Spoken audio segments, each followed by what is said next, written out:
Abra sua Bíblia comigo, Efésios capítulo 1. E enquanto você abre a sua Bíblia, nós também vamos ter um momento de oração em favor de algumas pessoas necessitadas que estão lutando com enfermidades. Ter um momento de intercessão. E eu convido você, mesmo assentado, a curvar a sua cabeça em oração. Nós vamos orar pelo Lucas, filho da nossa irmã Gláucia, que esteve enfermo, está enfermo, ficou enfermo aí esse final de semana. Nós vamos orar apresentando a vida dele.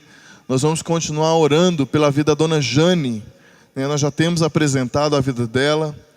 E também nessa noite nós queremos interceder ao Senhor em favor da Heloísa. Heloísa é uma bebezinha que nasceu neste fim de semana. É filha dos nossos irmãos Felipe e Clara. Nasceu prematura e precisa de uma intervenção do Senhor na vida dela. Está tendo um probleminha no pulmão. E nós vamos apresentar a vida da pequena Heloísa no nome de Jesus. Amém, irmãos? Vamos curvar nossas cabeças, vamos orar. Senhor, é no nome de Jesus que nós estamos aqui nessa noite. Nós pedimos que mediante a Tua graça, que por meio da Tua orientação, nós sejamos realmente impactados pela Tua palavra. Dirige o nosso coração para o centro da Tua vontade e que o nosso coração esteja realmente disponível para receber a semente do Evangelho, que nessa noite há de nos impulsionar e nos transformar, Senhor, por meio do Teu Espírito e por meio da Tua palavra aplicada em nós. Mas nós também queremos neste momento de oração interceder em favor, Deus, da vida do Lucas.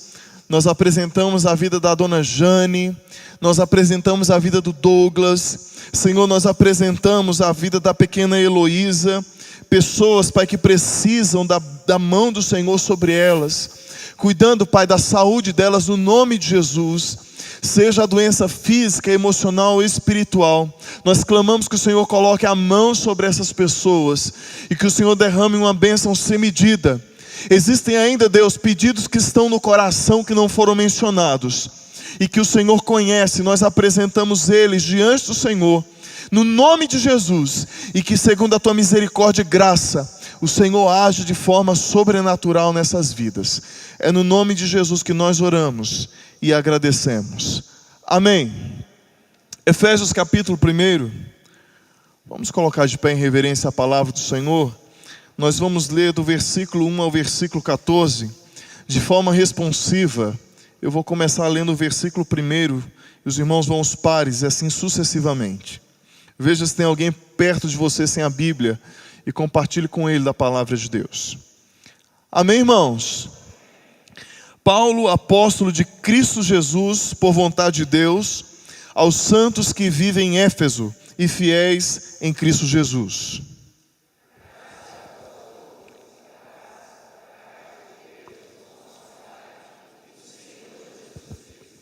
Bendito Deus e Pai de nosso Senhor Jesus Cristo, que nos tem abençoado com toda sorte de bênção espiritual nas regiões celestiais em Cristo.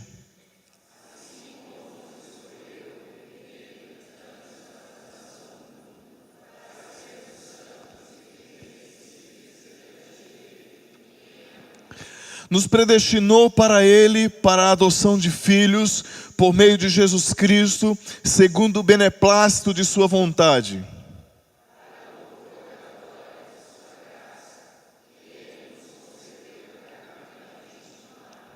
No qual temos a redenção pelo Seu sangue, a remissão dos pecados, segundo a riqueza da Sua graça.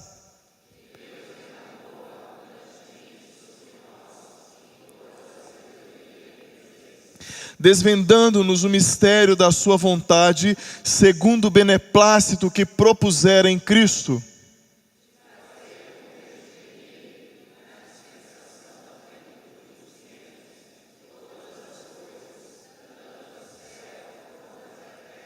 Nele digo, no qual fomos também feitos herança, predestinados segundo o propósito daquele que faz todas as coisas conforme o conselho da sua vontade.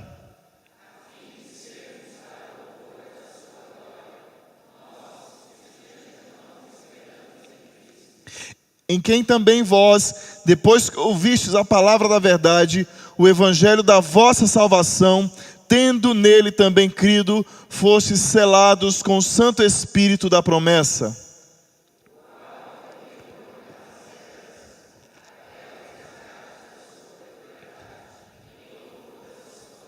Amém. Pode se sentar. Obrigado. Eu fico pensando se existe alguma coisa mais elegante do que uma cerimônia matrimonial, principalmente em nossos dias. Quando a gente fala de casamento, quando a gente fala da o contexto pomposo de um casamento, eu fico pensando se existe algo tão elegante ou mais elegante quanto uma cerimônia. Porque são luzes por todos os lados, são flores que trazem para o ambiente um cheiro agradável, uma fragrância agradável, é alegria, festa, celebração, júbilo. E a gente percebe que durante todo o preparo da cerimônia matrimonial, o casal, eles vivem para aquele momento que vai culminar no ato cerimonial. De certa forma, talvez a palavra que caiba aqui é que o momento do casamento, ele parece um tanto quanto meio que mágico.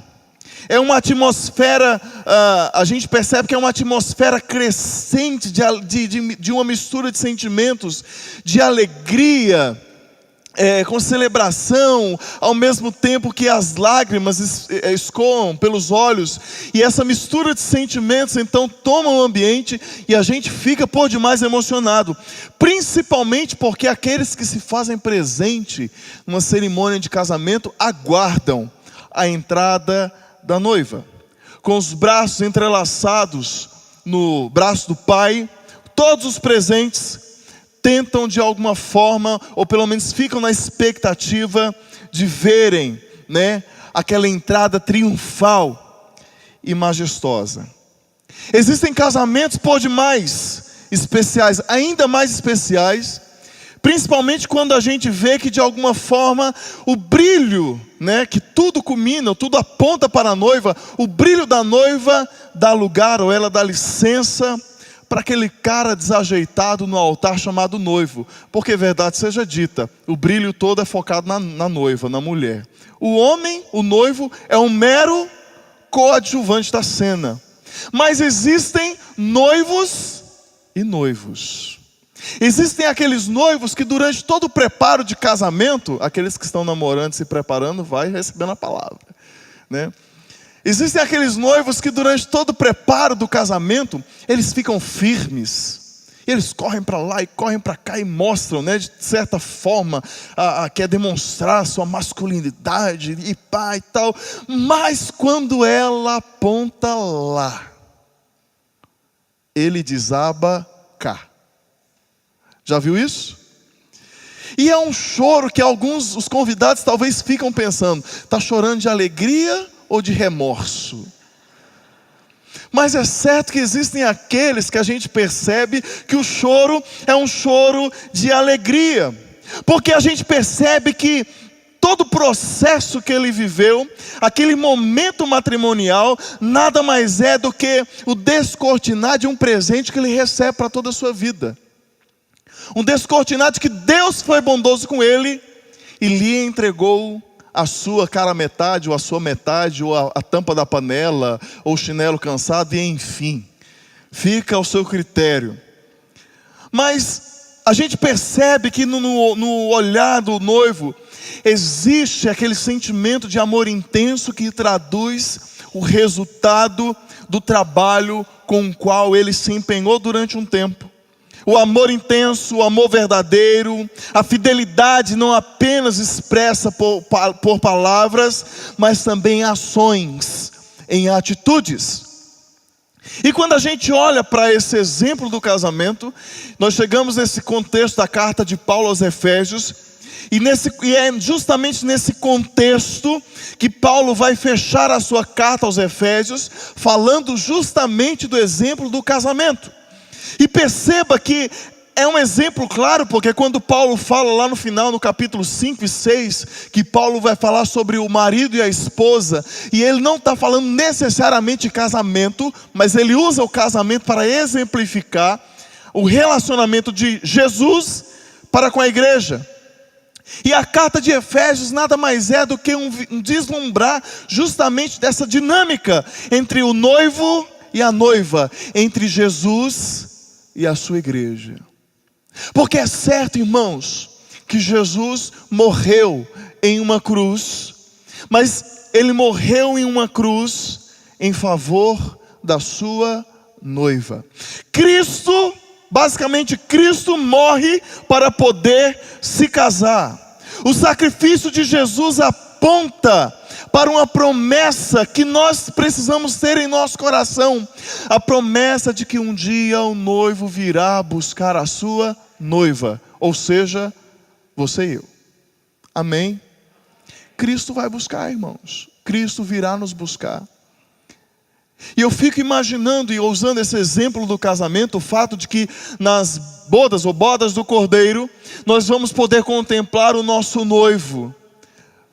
Não sei se as lágrimas escoarão pelos seus olhos, mas a verdade seja dita, o coração de Jesus estará demasiadamente jubiloso, porque ele vai contemplar a sua noiva. Ele virá buscar a sua igreja.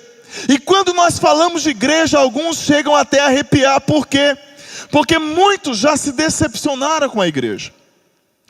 Existe um número crescente de um movimento chamado dos sem igreja, ou os desigrejados, que são aqueles que em algum momento da sua vida se decepcionaram com a igreja e eles se afastam. E aqui vale a pena a gente recapitular algumas coisas que nós falamos há um tempo atrás, aonde a igreja não salva, amém, irmãos? Quem salva é Jesus, amém? Mas a salvação, ela acontece no ambiente chamado igreja. Cristo nos salvou, e uma vez que Ele nos salva, uma vez que Ele nos chama, Ele vai nos inserir na igreja, que também é conhecida como corpo de Cristo, do qual nós fazemos parte, somos membros deste corpo. Então, muitos ficam um tanto quanto arrepiados, porque devido às decepções que sofreram, e alguns olham para o fato da igreja, tanto a igreja hoje, a igreja dos nossos dias, quanto a igreja do passado, e vão buscar e investigar, e vão encontrar defeitos, inúmeros defeitos, inúmeros problemas, porque do nosso ponto de vista, a igreja, ela é imperfeita. Hoje pela manhã na escola dominical, a nossa irmã Aridne fez uma pergunta começando a aula na escola dominical, né? Qual é o tipo de igreja ideal para você? Que tipo de igreja? E aí eu vou pegar e vou rebater essa pergunta e fazer: que tipo de igreja você quer ser? Porque é fácil a gente olhar para um contexto complexo, para um contexto coletivo, e falar: olha, eu desejo que a igreja seja assim. Mas qual é a igreja ideal a partir de você? Vamos ser francos, muito sinceros. Se a igreja ideal partisse de nós mesmos, como ela seria deformada. É ou não é verdade? Quem não tem defeito aqui, levanta a mão. Tá vendo? Porque nós pensamos, na nossa perspectiva eclesiástica, a nossa perspectiva na noiva de Cristo, é uma visão de Cristo, é uma visão, porque é uma visão deformada, porque a nossa maneira de olhar é uma maneira completamente deformada, porque são óculos pecaminosos, errados. Mas é certo que nós olhamos para a igreja e percebemos que existem calúnias, existem brigas, existem divisões, nós percebemos isso. E isso não passa desapercebido ao céu. Os céus percebem e veem com mais propriedade todas as nossas crises, conflitos e conceitos equivocados. No entanto, o céu vê além. Porque enquanto nós vemos uma igreja cheia de defeitos, o céu vê uma igreja purificada pelo sangue de Jesus. Enquanto nós vemos uma igreja cheia de conflitos, o céu vê uma igreja completamente santificada pela ação de Cristo na nossa vida.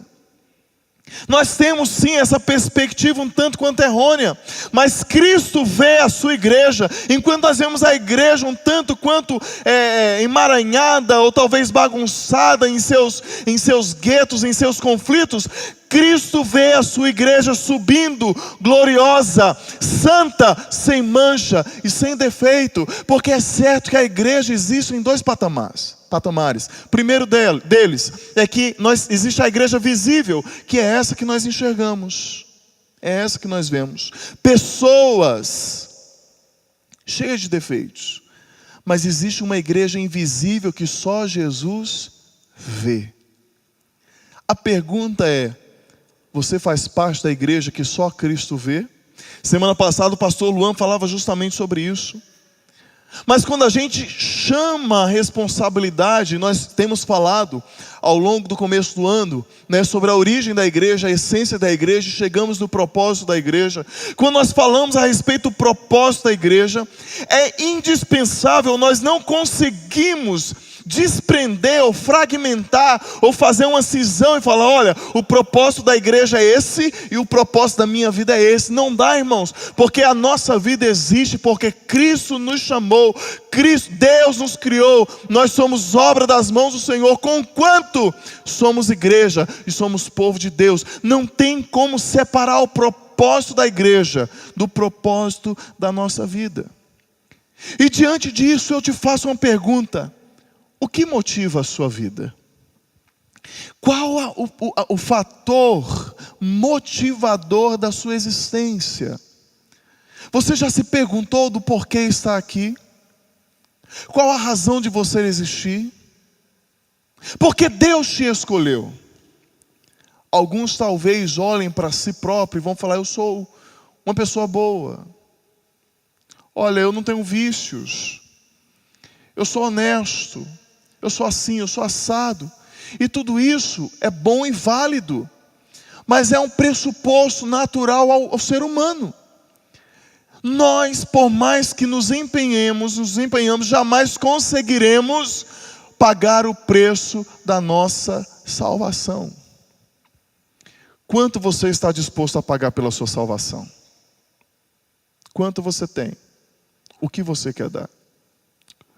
Rodrigo, tem coragem de dar o Luquinha, para salvar alguém? É certo que não. Eu tenho 3 filhos. Eu não tenho coragem de dar nenhum dos meus filhos para salvar ninguém.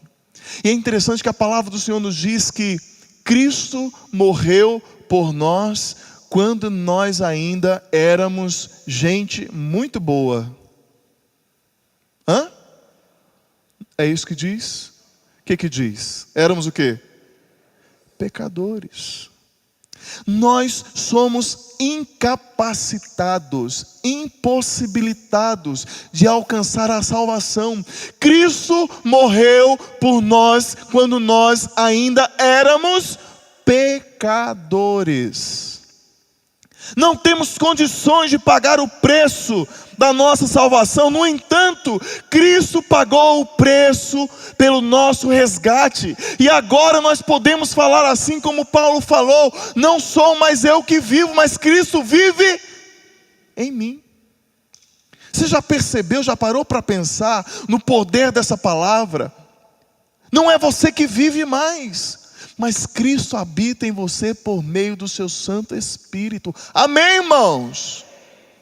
Nós não temos essa pseudo vontade própria, porque agora é a vontade de Deus reinando sobre nós. E todas as vezes que nós tentamos tomar as rédeas da nossa vontade, nós damos com a cara na parede, ou como alguns preferem, com os burros na água, porque a nossa vontade, ela é pecaminosa, ela é errada. Mas certo é que entre a nossa origem, ou seja, lá da eternidade, vocês vão lembrar que alguns domingos atrás nós falávamos que a igreja surge na eternidade para a eternidade. Vocês se lembram? Assim é a nossa vida. A palavra de Deus nos diz que Deus plantou a eternidade no coração do homem. Nós surgimos de Deus e o nosso destino é voltar para Deus, é a eternidade. Mas o que fazemos nesse período temporal, nesse espaço temporal que nós vivemos aqui? Será que a sua vida se resume apenas, e aqui entenda, não estou trazendo de forma a diminuir ninguém, ou a diminuir aquilo que você faz, não, muito pelo contrário, mas é chamar a sua atenção para o cerne, ou a motivação da sua vida. Será que Deus te chamou apenas para ser um profissional muito bem sucedido? É legítimo, faz parte, mas Deus não te chamou apenas para isso. Se bem que faz parte do propósito de Deus para a sua vida. Deus te chamou apenas para casar. Tem aqueles jovens, né, que ficam assim, Jesus não volta logo, não, deixa só eu casar. Espera mais um pouco, eu quero casar, e fica orando fervorosamente porque ele quer casar. Ou ela, né, geralmente é ela quer casar. Então, será que a nossa vida resume-se apenas no fato de constituir família? É ordenança, é bênção do Senhor, mas a vida não se resume apenas nisso. Nessas polaridades entre a nossa origem, o nosso destino final, seja o céu, a eternidade, existe esse espaço temporal do qual nós precisamos fazer valer a pena. Por que você existe? O que te motiva? Qual o propósito da sua vida? E a gente segue, alguns são guiados então, e acham que a sua vida pode ser guiada por tradições. Tradições porque eles fazem o seguinte, olha, sempre foi assim, sempre foi desse jeito. E tradição, é certo que a gente quebra tradições e reconstrói novas tradições, construímos novas tradições. Alguns vivem a vida, principalmente na época em que nós vivemos, com a ascensão das redes sociais. Alguns vivem em busca, ou colocam o propósito da sua vida em torno de personalidades. O que fulano diz? O que o Beltrano fala? Olha, aquele pastor fulano de tal, ele é o cara. Olha, aquele outro, olha, né, aquele cantor, aquele músico, aquele conselheiro, aquela pessoa, A, B. E a vida gira em torno da personalidade, do figurão público. E passamos então a canalizar toda a nossa existência para um propósito completamente equivocado. Outros ainda vivem em busca de modismos, ainda outros em busca de coisas, pensando que o propósito da sua vida é apenas adquirir coisas. O que eu tenho, o que eu terei, o que eu vou conquistar, e tudo é legítimo, irmãos, e tem o seu lugar, mas o propósito da nossa vida necessariamente não é esse. Existe um ponto central, e ele acontece a dinâmica como se fosse em forma espiral, do qual a palavra de Deus nos aponta que o propósito da nossa vida se desdobra em 3 ações ao mesmo tempo, ou seja, Deus, a igreja e o mundo. Quando falamos da igreja, nós falamos que o propósito da nossa vida é a edificação da igreja. Nós participamos disso, e vamos falar disso um pouco mais lá na frente. Quando falamos do mundo, nós vamos entender que o propósito da nossa vida é a proclamação e a misericórdia. A proclamação do evangelho e a ajuda ao necessitado. Deixa eu abrir um parênteses aqui. Nós vivemos uma época onde as pessoas têm olhado para a misericórdia e têm constituído um novo Deus. É fato, irmãos, que como igreja nós temos um papel social e precisamos desempenhá-lo com excelência. Mas não substitua a proclamação do evangelho por ação social. Não substitua a proclamação do Rei Jesus pela misericórdia, porque Jesus vem em primeiro lugar. Amém? Preste muita atenção nisso. Mas quando a gente fala de Deus, é evidente, e nós não podemos fugir que o propósito da nossa vida reside justamente em adorar ao nosso Senhor. E é impossível nós pensarmos em tudo isso, pensarmos em Deus, pensarmos no reino de Deus, e não percebemos que diz respeito àquilo que nós somos, a nossa identidade com Cristo e a nossa visibilidade em Cristo. Uma vez que quando eu adoro a Deus, eu o adoro porque eu sei quem Ele é. Eu adoro a Deus porque eu me relaciono com Ele. Eu adoro ao Senhor porque eu conheço com profundidade. Eu sei a razão da minha adoração. E nós podemos participar de ajuntamentos como esse. Cantar, tocar, bater palma, levantar a mãozinha, pular, deitar, levantar, dançar, ouvir a palavra e não adorar o Senhor. Porque a adoração não diz respeito a um ato apenas. A adoração é estilo de vida. O evangelista João, contando a história daquela mulher lá no poço de Jacó, quando ela questiona Jesus, qual é o lugar? É em Jerusalém ou é no monte? Ela está falando de estruturas, de métodos. E Jesus é muito enfático quando ele fala, olha, nem lá nem cá, mas os verdadeiros adoradores adorarão ao Pai em espírito e em verdade. Você adora ao Senhor lá no seu trabalho. Você adora ao Senhor na sua casa. Você deve adorar ao Senhor na rua. Você deve adorar ao Senhor conversando com as pessoas, sentado com os seus amigos. Você adora ao Senhor quando a sua conversa pode glorificar o nome de Jesus. Mas é verdade, irmãos, que existem algumas conversas dos quais é evidente que ele está lá, mas vamos fingir que não está. Jesus não pode se assentar à mesa, porque ele vai ficar por demais decepcionado. É ou não é verdade? A mesma boca que glorifica Deus Pai é a mesma boca que amaldiçoa o irmão. A mesma boca que enaltece o nome do Todo-Poderoso é a mesma boca que fala palavrão. Aí depois a gente quer ensinar para as crianças que não pode falar palavrão, mas a nossa boca, a gente precisa voltar a cantar aquela música do sabão. Lava o pezinho, lava a minha mão e lava a boca. Quem sabe a música? Só eu, porque tem hora que só eu sei as músicas. Um monte de gente sabe. O sabão lava o meu pezinho, lava o meu roxinho. Vamos lá.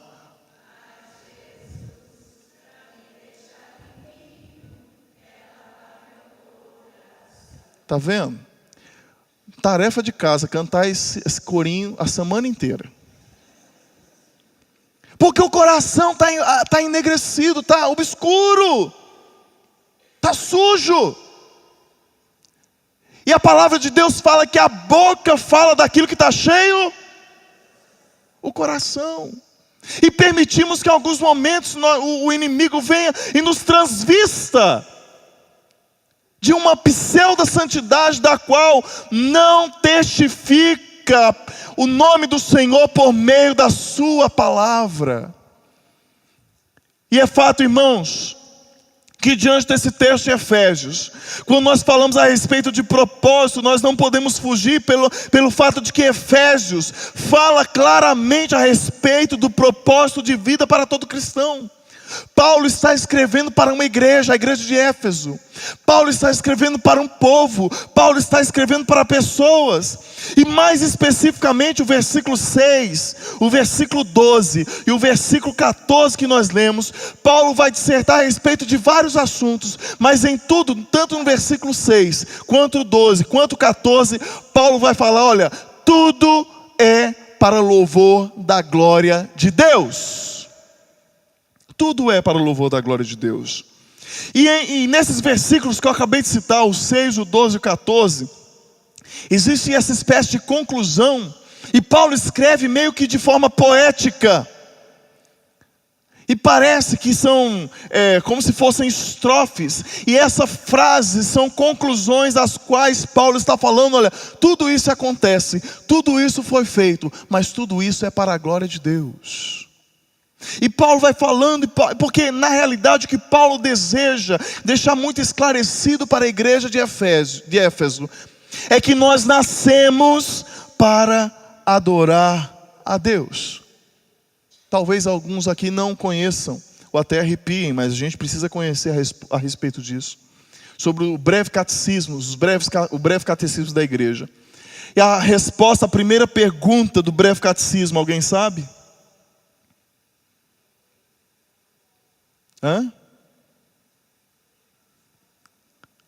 O fim principal do homem é glorificar a Deus e gozá-lo para sempre. Aqui está o segredo do seu sucesso. O fim principal da sua vida é glorificar a Deus. O pastor Rafael leu no início o Salmo, o versículo 15 de Salmo 57, não é isso mesmo? É? 50, obrigado. Fugiu aqui. E a gente não tinha nem... foi de Deus mesmo quando fala a respeito daquela motivação do salmista, quando ele pede socorro ao Senhor e o Senhor o livra, e pelo fato do Senhor o livrar, ele o glorificaria. O fim principal da sua vida, irmãos, é que o nome do Senhor seja exaltado. Salmo 67, se não me falha a memória, eu sou ruim de guardar endereço, mas fala em um texto muito conhecido: abençoe-nos Deus, e os confins da terra temerão o teu nome. A bênção do Senhor sobre nós não é para o nosso bem-estar, não é que o nosso nome seja exaltado, mas a bênção do Senhor sobre nós é para que o nome do Deus Todo-Poderoso seja glorificado, para que o nome do Senhor seja conhecido, se faça conhecido em toda a terra. Mas nós vivemos uma época onde as pessoas elas desejam a bênção do Senhor, mas elas não querem transferirem a glória para Deus.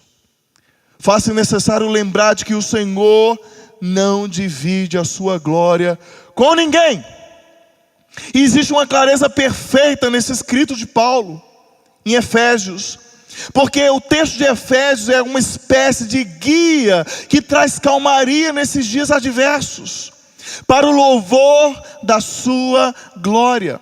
No versículo 6, do versículo 1 ao versículo 6, quando ele fecha a primeira estrofe, Paulo está falando o seguinte: tudo que Deus fez, Paulo está olhando para o passado. O que Deus fez na sua vida, Ele fez para o louvor da sua glória. Do versículo 7 ao versículo 12, ele fecha mais uma estrofe e ele fala para o louvor da sua glória. Mas naquele momento Paulo está falando: olha, tudo que Deus está fazendo hoje, Ele fez para o louvor da sua glória. E o versículo 13 e o versículo 14, Paulo fecha falando para o louvor da sua glória. E Paulo está falando: o que Deus irá fazer é para o louvor da glória dele. Quem você era, quem você é e quem você será, tudo é para a glória de Deus. Tudo é para a glória do Senhor. E nós precisamos entender de forma intensa que a adoração, a nossa vida, nos conduz de volta ao aconchego do nosso Criador. A adoração é uma espécie de raio-x que revela a nossa alma, revela o que somos, revela aquilo que nós temos no nosso coração.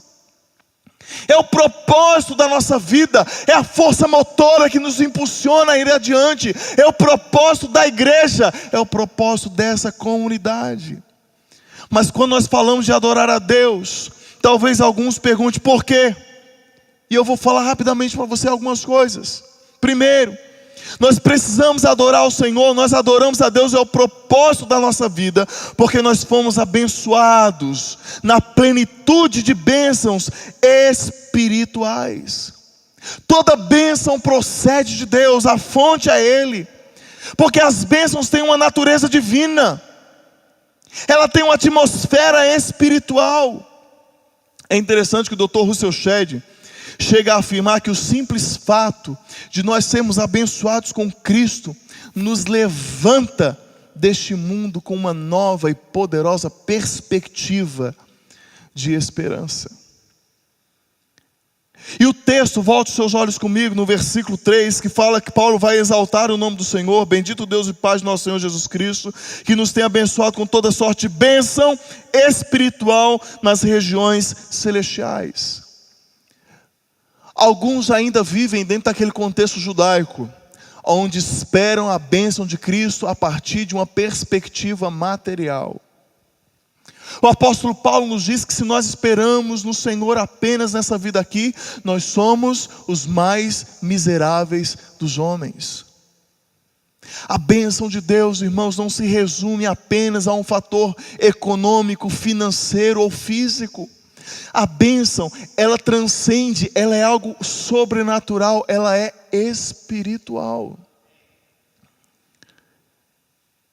Alguns dias atrás eu estava vendo um programa de televisão de uma determinada denominação, e o pastor chamava as pessoas: vem aqui dar um testemunho, pai, vem fazer aquela fila, né? O que Jesus fez? Pá, eu ganhei isso, eu sou assim, eu tô com isso, ganhei, pai, foi indo, e bênçãos, e chegou uma senhora: que Jesus fez na sua vida? E ela falou: ele me salvou. Não, mas eu estou falando o que Jesus fez. Eu vi, irmão, ninguém me contou. Você quer bênção maior que essa? Mas a gente continua tendo essa perspectiva. Se Cristo não me der o carro do ano, se Cristo não me der a casa, se Cristo não me ajudar a ganhar na Mega Sena. Ninguém ouviu, né? Eu não fui abençoado. Você recebeu a maior de todas as bênçãos, a salvação em Cristo Jesus.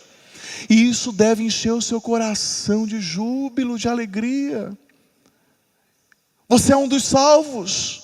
O seu nome é contado e lembrado e relembrado, citado e recitado no céu. O seu nome está sendo lembrado na palma das mãos de Cristo. E eu fico pensando que em muitos momentos nós perdemos de vista o fato de que nós fomos tremendamente abençoados por Deus. Mas temos perdido de vista isso. É evidente, irmãos, como igreja vamos orar e Deus pode curar, Deus pode abrir portas, Deus pode surpreender de forma abundante, com generosidade, com bênçãos materiais. Mas isso não deve ser prioridade na sua vida. A prioridade é a salvação que só Jesus pode dar. E essa bênção ninguém consegue tomar. Prata e ouro, traça consome. Temer está tentando tirar a aposentadoria de alguns aí. Mas a salvação ele não mexe. Ele não mexe, não tem poder para isso. Nós fomos abençoados, no entanto somos convocados a adorar ao Senhor. E essa bênção diz respeito ao fato de que nós fomos escolhidos por Deus. Nós fomos eleitos. E no versículo 4 nos diz que o Senhor nos escolheu nele antes da fundação do mundo. Antes de você pensar em existir, Deus já tinha te escolhido. É um negócio doido. Não fica perguntando muito não, porque a Bíblia inclusive não dá legalidade para a gente ficar discutindo sobre isso. É fé, é baixar a cabeça e aceitar. Mas Deus te escolheu antes de você pensar em ser gente. Deus já tinha te escolhido. Deus sabia o seu nome. Deus pensava em você. Deus tinha tudo planejado. Com quem você se casaria, os seus filhos. Os jovens aí, ou se você vai ficar solteiro o resto da vida. Aí, não, repreende em nome de Jesus. Deus sabia de tudo. O seu nascimento e o dia da sua morte. Deus nos escolheu e isso é bênção, irmãos. E o texto é muito claro quando diz que Ele não nos escolheu a partir de nós, mas Ele nos escolheu a partir dEle. É um fator irrevogável. Não existe um anjo no céu com branquinho, errorex, borracha, qualquer que seja o bicho de apagar lá, o treco de apagar. A tinta no livro da vida, ela é permanente, porque Deus é quem elege, é Deus quem escolhe, não existe prazo de validade, é uma escolha eterna, que não depende de nós, e isso é bênção, conquanto nós precisamos louvar ao Senhor por isso. Não recebemos autonomia para discutir isso, para conversar a respeito disso. Paulo em Romanos capítulo 9 fala que aquele que, vou usar uma linguagem mais figurativa, o vaso não pode olhar para aquele que o amassa e falar: por que você está fazendo desse jeito? Talvez alguns aqui já falaram: por que Deus me fez mais xoxinho, mais fofinho? Porque eu sou magro. Não vou falar dos careca. Por quê? Porque a gente não tem. Mas sabe o que é muito bom, irmãos? Nós fomos feitos para a glória de Deus. Eu me lembro aqui, é impossível não me emocionar na época nós descobrimos a questão do Nicolas. Deus ministrou o coração da Gisele em Êxodo 4. Quando a gente questionava e teve um processo de aceitação dos pais, e o meu processo foi diferenciado do da Gisele, mas nós tivemos um processo onde a Gisele questionava sobre o fato de ter um filho especial. E Deus usa aquele texto de Êxodo, quando o Senhor fala para Moisés quem faz a boca do que fala, e o surdo, e o mudo, e o que veio, e o que não veio. O Senhor vai ministrando a Moisés, e Deus naquele momento falou ao coração da Gisele: o Nicolas é perfeito, porque eu fiz ele. Sabe, irmão, não adianta, você pode olhar um dedo do pé fora do padrão. Tem uns que arrumam até desculpa para falar da descendência, se é europeu, se é não sei de onde, né? Mas é que é torto, é feio mesmo. Mas sabe, mesmo diante de tudo isso, glorifique ao Senhor, porque Deus te fez da forma dele. Você é perfeito aos olhos de Deus. Deus fez assim, conquanto temos que glorificar o nome do Senhor. E junto a essa fila, temos Pedro, temos João, temos Paulo, temos Agostinho, Crisóstomo, Lutero, Calvino, John Knox, Jonathan Edwards, Whitefield, Lloyd Jones, Stott e o próprio Cristo. Todas essas pessoas fazendo coro juntamente conosco, porque nós fomos criados para a glória de Deus. Esse é o propósito da nossa vida.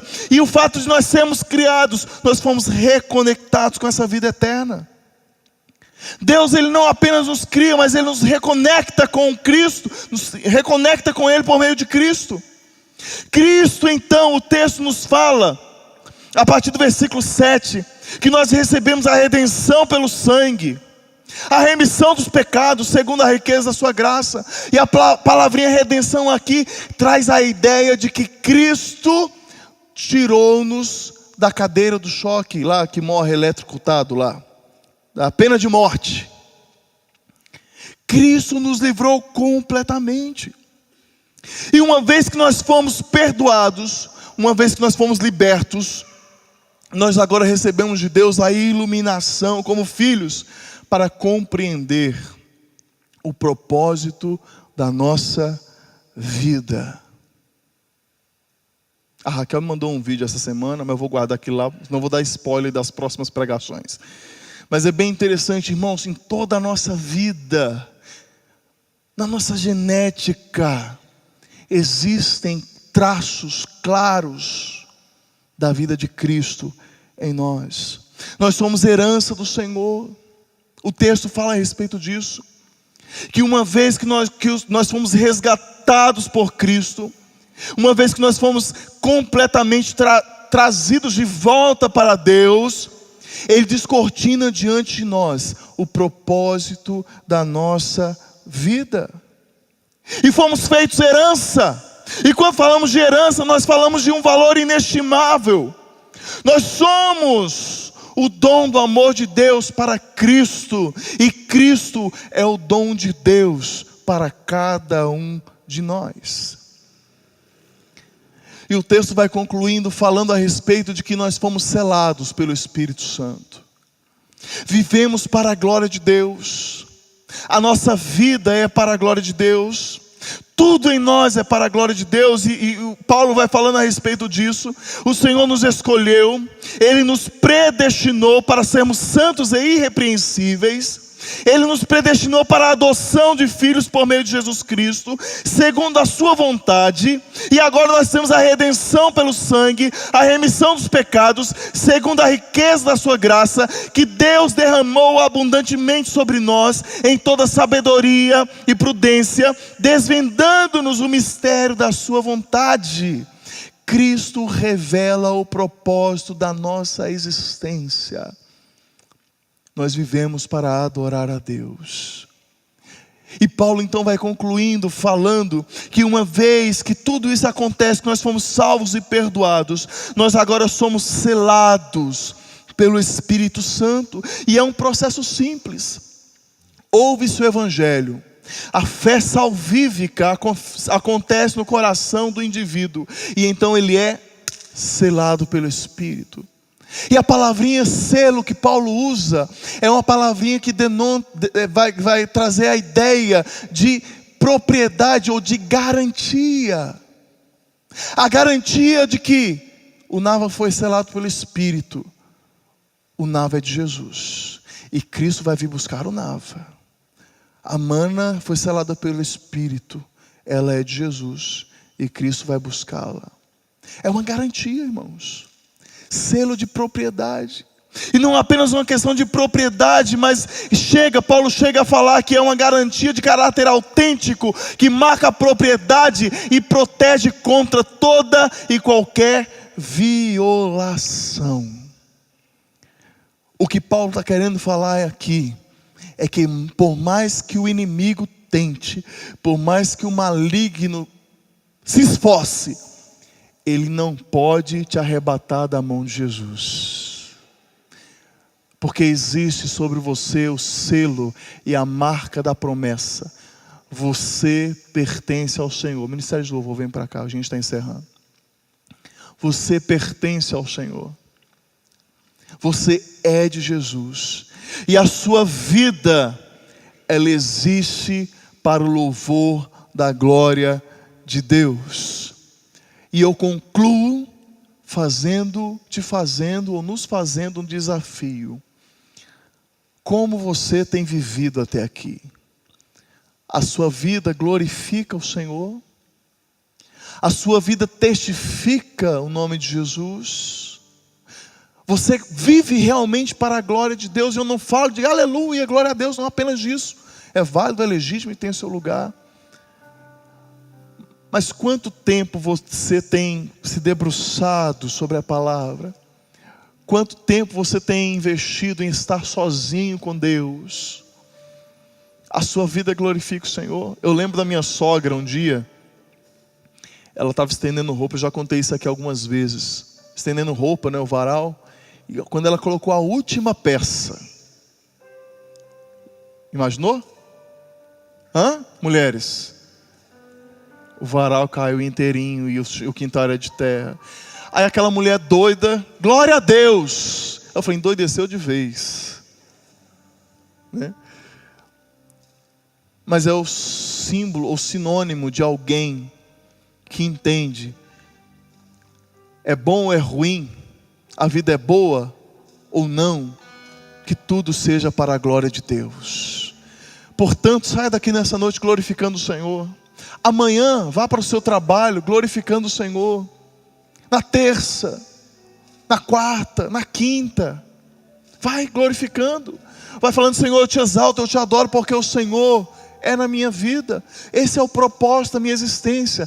Glorificar o nome de Jesus. Feche os olhos. Nós vamos cantar um trechinho de uma música, depois vamos orar. E leve essa palavra em seu coração. Em espírito, em verdade, te adoramos, te adoramos, te adoramos, em espírito, em verdade. Te adoramos, te adoramos, Rei dos Reis e Senhor, Rei dos Reis e Senhor. Entregue o seu viver a Ele. Nosso viver é teu, Jesus. A nossa vida é para o teu louvor, Senhor. Recebe, Senhor, a nossa adoração. Rei dos Reis e Senhor, te entregamos nosso viver. Vamos colocar de pé pra te adorar, ó Rei dos Reis. Nós nascemos para isso, para adorar o Senhor. Jesus, meu prazer é te louvar, meu prazer em estar nos átrios do Senhor. Meu prazer é viver na casa de Deus, onde flui o...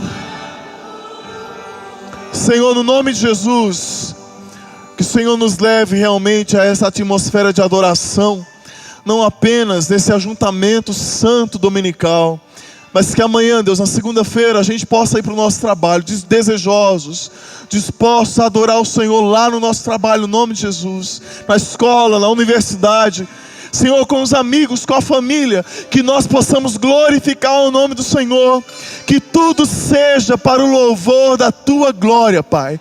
No nome de Jesus, que o nosso coração se desperte para o propósito da nossa existência, para o propósito da nossa vida, adorar o nome de Jesus, testificar o nome de Jesus, exaltar o nome daquele que é santo. Então, Deus, no nome de Jesus, move o nosso coração, muda, Senhor, a nossa dinâmica, e que em tudo nós possamos realmente exaltar o nome daquele que é santo, daquele que vive e reina para todo sempre. No nome de Jesus nós oramos e nós agradecemos. Amém. Deus te abençoe no nome de Jesus. Passei um pouquinho do horário, mas hoje é um dia especial, a gente teve algumas coisas a mais. Não saia com pressa, não. Vai lá tomar o cafezinho, o chazinho. As irmãs, as mulheres, procure as irmãs que estão nas saídas para dar o nome. Pessoal do acampamento que vai para o acampamento de Shekinah não fez a inscrição. Aqui à esquerda tem um pessoal de Shekinah. Procure esses irmãos. Faça a inscrição do seu filho, da sua filha, ou você que deseja. Não é só um acampamento para jovem e adolescente, não. É para todo mundo. Vai lá e participa, no nome de Jesus. Que a graça do nosso Senhor e Salvador Jesus Cristo, o amor de Deus, nosso eterno Pai, a virtude e a consolação do Espírito Santo esteja sobre todo o povo de Deus, hoje e para todo sempre. E todos digam amém.